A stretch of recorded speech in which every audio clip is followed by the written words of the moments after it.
Assalamualaikum warahmatullahi wabarakatuh. Welcome to section 4.5, Effects of Derivatives on Graphs. Many of the applications of calculus depend on the ability to understand derivatives and their respective effects on graphs. So by understanding derivatives will enable us to gain information about fx. So fx is the function. And in this section, there are two things that we'll be looking at. The first one is the meaning of derivative f prime x and what can it say about fx. Now the second part here is what is the meaning of derivative f double prime x and what can it say about fx. Now in this video, I'm just going to talk about the first part here, where based on the derivative of f prime x here, you can actually identify whether the interval is increasing or decreasing, and also you will be able to identify the local maximum and local minimum. All right, next, what does derivative f prime x say about fx? Now, this is what we call the increasing or decreasing test. If f prime x greater than 0 on an interval, then fx is increasing on that interval. If f prime x less than 0, then we say that fx is decreasing on that interval. Now I hope that you can see if you have the derivative f prime x. So recall that when you have f prime x is the slope. It can represent the slope of the tangent line at point x. So if let's say you have this point, therefore you can see that the slope here will be negative. Similar to if you have this point, the slope of the tangent line here will be negative. And so because of that, on interval a and b here, since f prime x less than 0, therefore fx is decreasing on that interval. So for example, this one, you can see that if you take this point, then the tangent will be something like this. So slope of the tangent line will be positive, which is f prime x will be greater than 0. And you can go on to see other points, maybe perhaps this point. So this is the slope of the tangent line. So again, it is positive. F prime is greater than 0. So on this interval, you will see that fx is increasing on that interval b and c. So basically, you can use the result of f prime x. Again, if it is less than 0, that means fx is decreasing. So fx decreasing.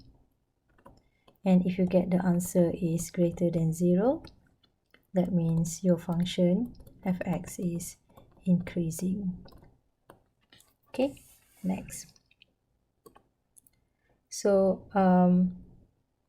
apart from having this test, increasing and decreasing test, there is also another test that is called the first derivative test.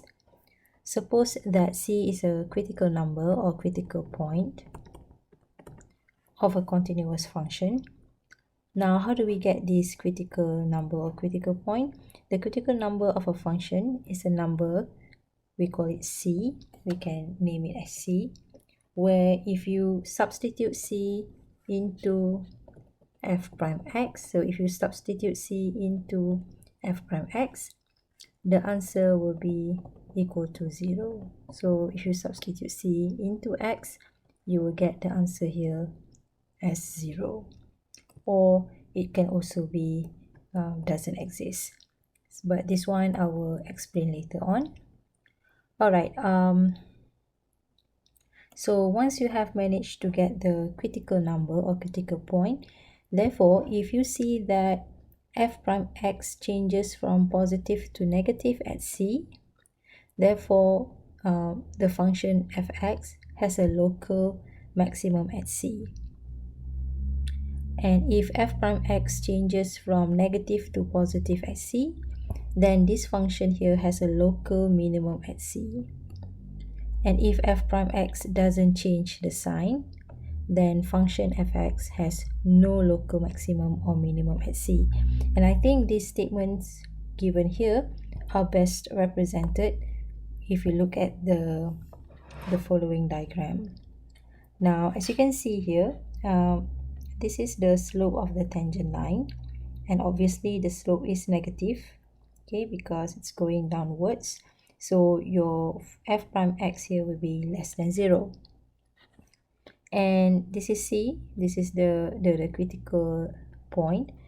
And after C, okay, on this area here, you can see that the slope of the tangent line is going to be positive. So f prime x greater than 0. This is the meaning of statement where the value is changed from negative, the f prime x changes from negative to positive. So again, look at this diagram. It changes from negative to positive, therefore we have a local minimum. Now similarly, we can have the sign, which is f prime x here will be greater than 0. You can see that the slope here is positive. This is point C, and after C, you can see that the slope here is negative, f prime x less than 0.